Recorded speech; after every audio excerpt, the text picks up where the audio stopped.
Amateur golfers who want to increase speed and improve efficiency in ball striking have got to watch this video. Because in this video, it's not a perfect swing. However, it exemplifies all the typical mistakes that I see from most amateur golfers, whether they're mid or high handicappers. And honestly, it's the same thing that the best golfers mess up too, just to a different degree. My name's Dr. Joe, and I'm a biomechanist, and I focused on helping people improve their movement, specifically in the gym with exercises, in a way that'll translate to having a golf club in their hands. Because what I found is if you take the club out of the hands, you can focus on the movement and clean things up much easier and quicker. So what I'm going to do with the swing is I'm going to give you some breakdown. We're going to talk about these 3 things here, and I'm going to give you an exercise to improve all of them, as well as one to tie it all together. And I think if you execute these over the next week or 2, you're going to clean up a lot of swing problems. That's what I did with this client. That's what I've done with many other clients, and I think you'll be successful with it too. Let's take a look at the swing. I'm going to avoid commentary the first time. And then what I'm going to direct you is to this trail leg. So this is a big, tall guy, plenty of strength. He's getting about 110 miles an hour club head speed. I think he's got 115 in there at minimum, if not 118, 119. And one of the reasons is poor loading into that trail side. So let's watch his back leg here. It stays bent through the swing. No matter where I pause this, he's going to have roughly the same amount of bend, and his trail hip, or the pelvis, is going to be in the same spot throughout. This is a poor loading pattern. We also see this in the face-on view, where as he takes that backswing, transitions and goes down, it's about the same amount of flexion in that knee, and we don't see much of a rise through that trail hip here. Let's get into an exercise to fix it, and then we're going to get back to the rest of the swing breakdown. So, your step 1 is to use the ground to create the backswing, because that's going to set you in a position to use the ground to create the downswing. So, if you're here, you can just roll your hips. But that's not going to do anything to involve the ground. You want to feel like you're pushing the ground, and that's what's moving your hip. So the reason it's ground reaction force and not force is because the force or the movement of your body is a reaction of the force itself. So reaction forces are equal and opposite. So if I want to push my foot into the ground, down, and that way, or even a little bit that way, the ground's not going to move, so my hip is going to move opposite. It's going to move up, back, and slightly inward. So I want to drive here to set up. So my backswing ends up being this leg initiates me, and you'll feel a difference in tension in your hip typically than if you just roll your hips. One thing that can help that is if you take a band, think about that push and go here. And you'll start to feel tension in your hip, your lower oblique, or even kind of backside on the QL area. Yes. So if we look at like where it was, it's like kind of like that almost. And so do that again. Do that again and pause. Okay, so look at the inside by your left big toe. Do you see how that's coming off the ground? Yeah. That's a problem because force plate data shows almost really every pro is driving this part into the ground. Yeah.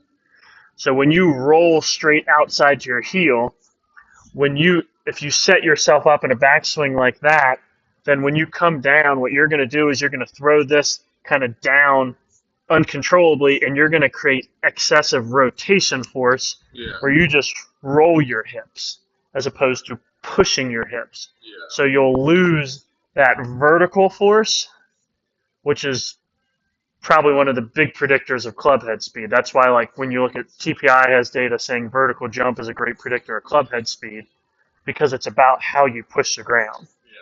So do that same motion, but feel like you're driving the base of that big toe into the ground. And you should feel really kind of a different sensation of pressure in that foot, hip, oblique area. It feels weird. it's like I'm just trying to like almost like step on like the gas pedal. Yeah, and a lot of people use that analogy. Yeah. Do that again, and one other thing I want you to notice is this hip is going to do a few things. It's going to work up, so now your trail hip is higher than your lead hip. It's going to work back, so this glute is going to move toward me, while the left hip moves toward the camera. So now you're creating this, and then you get this kind of almost three-dimensional tilt to the pelvis too. And that's like where the shoulders. And that's what helps give you the shoulder plane as well. Yeah, so it's kind of like. So that's going to be your exercise 1 about loading. The next issue we're going to see in the swing, we really have to take a look at a face-on view. So I'm going to direct your attention to the lead leg. And again, you're going to notice that it doesn't change flex much. There's not a great push. The weight gets back to the heel too quick. And it dissipates a lot of force into the environment and does not transfer it through the rest of the body into the club. So again, we're going to watch here. He goes back, and then he gets into that front side. He's going to slide too far forward, which we're going to get into in a second. But he's never really pushing through that leg. When you're not pushing through that leg, you leave a lot of force on the table. And I've got a simple exercise that can help you get better at it, and you're going to learn to drive through that lead leg and produce a heck of a lot more power. And we're going to go through it in a lot of details. So we're going to get into that now. Take a look. So call it the goofy golf squat. I'm going to hold this left hand, or whatever the lead side is, and you are just going to go almost like you're trying to set it down in front of you. The weight's in there, and then you're pushing your leg into the ground to pull that weight up. Knee gets forward and down, and you're going to push it up. I'm generally terrible at naming exercises. I feel like I did well on that one, though. Like that? Yes, but you got to make sure that that's not happening just because you're dropping your upper body forward.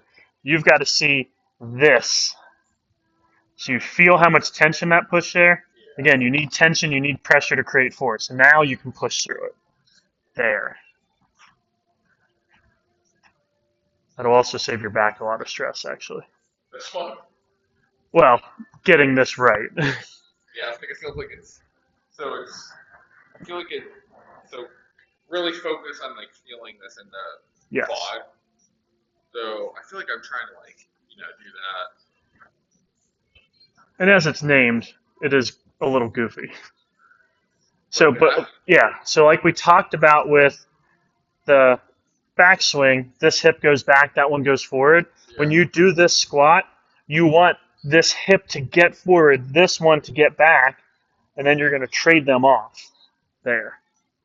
So now you've got vertical and you've got rotation. Still feels like I'm feels like I'm doing it wrong. I don't know. I think it's just like an odd, it's a new movement, I would say. Where you are now is super typical and completely fine. Yeah. The reality is, no matter what the directions are, perfect or imperfect, if the movement's unfamiliar, it's just not going to be smooth. It's going to be like someone picks up a golf club for the first time. You'd never expect them to look smooth swinging it. Yeah. They might technically put things in all the positions you want them in, but you have to have the reps to get it. Yeah. So this feels goofy now. We're going to do other things that build on the same concept, and we'll come back to this, and I bet you this will feel less awkward. And again, I want the hips to drop. So this stuff should not be the primary movement. I almost think of you're not even moving your trunk. You're just dropping your hips and bending your knee. That.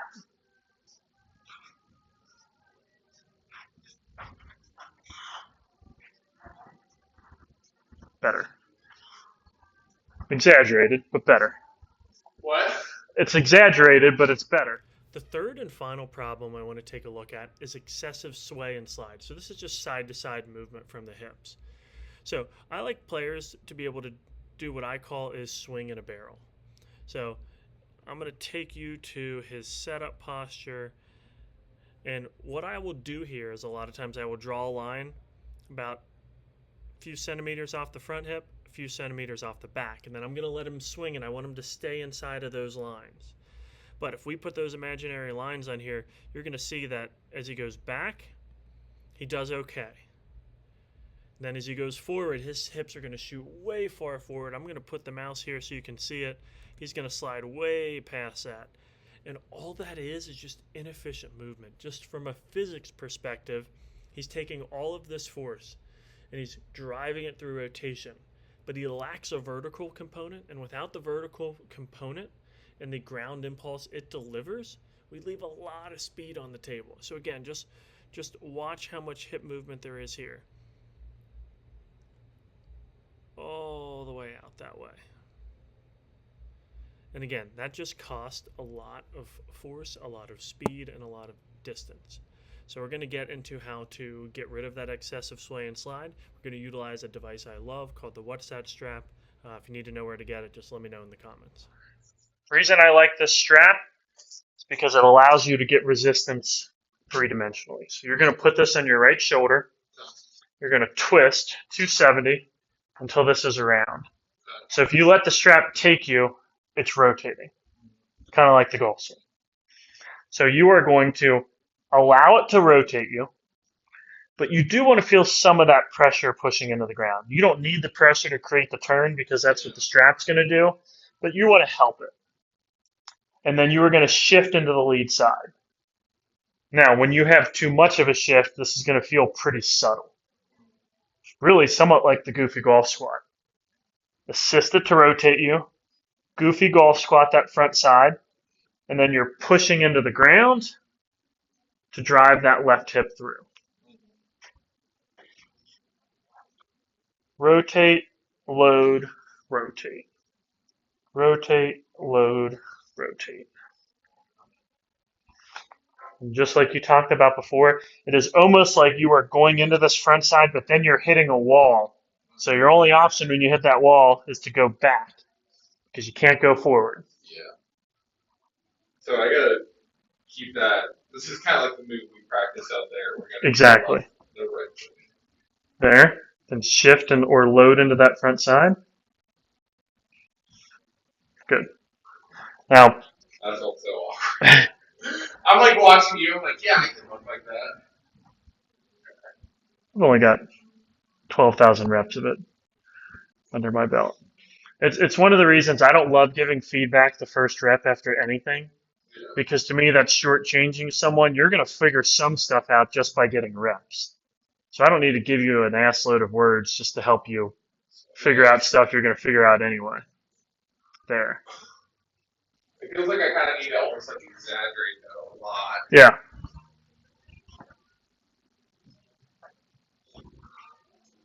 Good. That didn't go as good. That you didn't get the weight over to the front side quite enough on that one. But really the So then it's kind of like, so like when I'm back here, do I lean into the left side first? Yes. So lean on the left side first. Then push through. Now, for sake of a bad example, load into your trail side and don't shift into your lead side before you push. It'll feel really awkward. Don't shift. So if I pump like this. Yep. And then. Now push, but don't load first. Don't load first. This is an example of what not to do. From where? Push from that lead side to create rotation. Do you see how you kind of fall back and you lose your shoulder plane? That's what I do now. So that's why you have to have the weight shift. If you don't get it over to that front side, you can't maintain the shoulder plane. Yeah. So you have got to go back because it allows you to then come forward and shift. If you never shift back, if you never shift back, then you're just going to drop back. I feel like that's kind of what I do now. Or if you shift back and then you stay back, you're going to fall back. Yeah. So it has to be back, forward, push. So back, forward. Beautiful. That's right. I think that's why you did this segmented exercise. Exactly. For the last of these exercises, we're just going to bring it all together. So we are going to use the medicine ball throw. It's plain, it's simple, but it exemplifies the golf swing perfectly. I use it a ton with my high school athletes, college athletes, professionals. We come back to this exercise a lot because it's one of the ones that we can make most similar to the sequence and force patterns of the golf swing. So let's take a look as I coach him through this. And again, if you have any questions, let me know. We're going to get the same concepts, and we're going to start slower, and we're going to build speed. So I want you to first, before even throwing, just rehearse that load and weight shift here, that shift. So just a few times, try to make that happen somewhat fluidly. And then do it with a small toss. And then gradually pick up speed. What I eventually want you to feel is that you can change your speed only by changing how hard this leg pushes. So my thought when I want to hit harder isn't pull harder, rotate faster, it's drive harder here. And you'll see you get that kind of Scheffler-esque movement. Reason Scheffler's feet come off the ground has nothing to do with him dragging a foot that way. He's pushing the ground that way, down and out on that lead foot really hard. And he's pushing into the ground so much that he's creating a vertical reaction force. At some point, that vertical reaction force exceeds the force of gravity, so it pulls him up and around. So he's just trying so hard to create ground force. Really. Why don't other players end up moving like him? Probably subtle differences in timing, where the weight is, and how fast it all happens. Most of them grew up in the Ledbetter era of keep your feet as stable as possible, which I think is probably the dumbest thing for golf ever. Worked great for Adam Scott because he's got more mobility than any person on this planet, so he can actually do it and stay healthy. But I personally think Tiger would have a lot less knee problems if he wouldn't have, because I don't think Tiger's got I don't think he's got great mobility, if I'm guessing. Certainly not now, but I don't think he ever did. His advantage was his athleticism, which he was reeling in by trying to keep his feet. If Tiger would have just taken lessons from Jack, whose front foot moved all over the place. So Tiger was really keen on this, and then that's what tore up his knee. I think that's part of it. Now there's all those stories about him and the Navy SEALs training, which is probably a piece too. But yeah.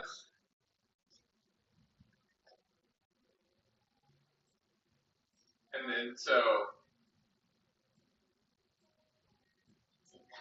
Yep.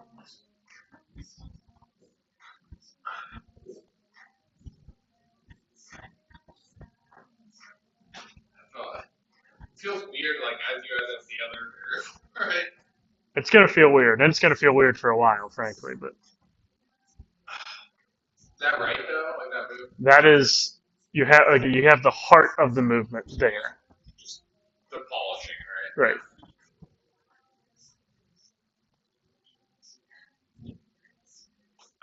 I didn't look forward there.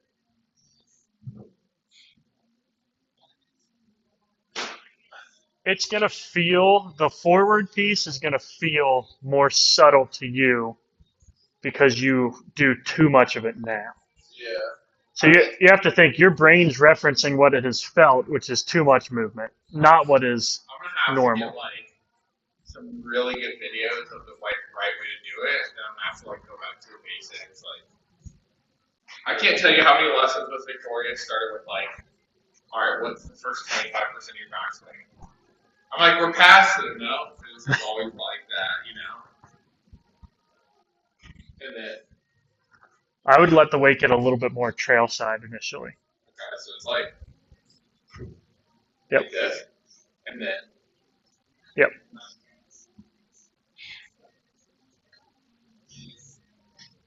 So it's it's like that left knee coming in a little bit. That left knee is going to come in and forward.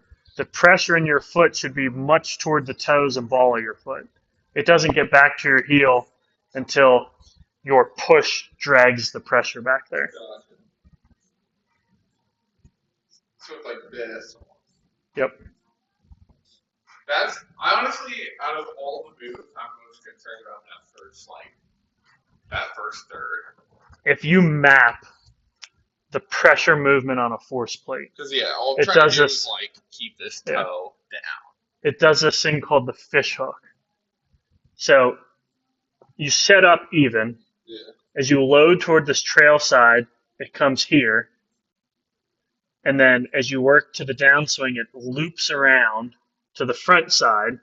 Yeah. And then you get that vertical force, so it juts back hard, like a fish hook. So you've got gentle curve, hard twist back. Gotcha. And that fish hook is literally how your pressure through the ground changes. What's the twist back? Is that because you are pushing to create the vertical force. If you, let's say, if you just continued to roll like this, then you'd have a smooth arc because it'd be all rotation. Okay. But because you interrupt that rotation with this violent vertical force, which it's a force plate, it can capture vertical force, but the way it displays it's going to be a little bit different. So it's here, and then it's hard back. Yeah. Okay. I'll pull up a picture of that so you can see it too. That makes more sense, like how you explain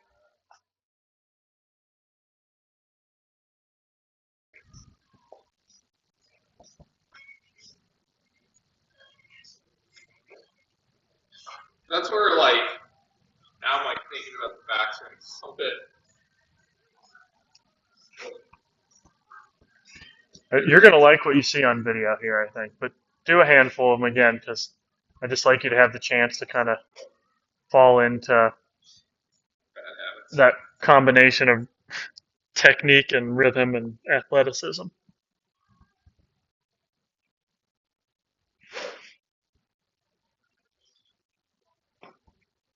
Let yourself get a little more to that trail side on the backswing. Good. One more and break.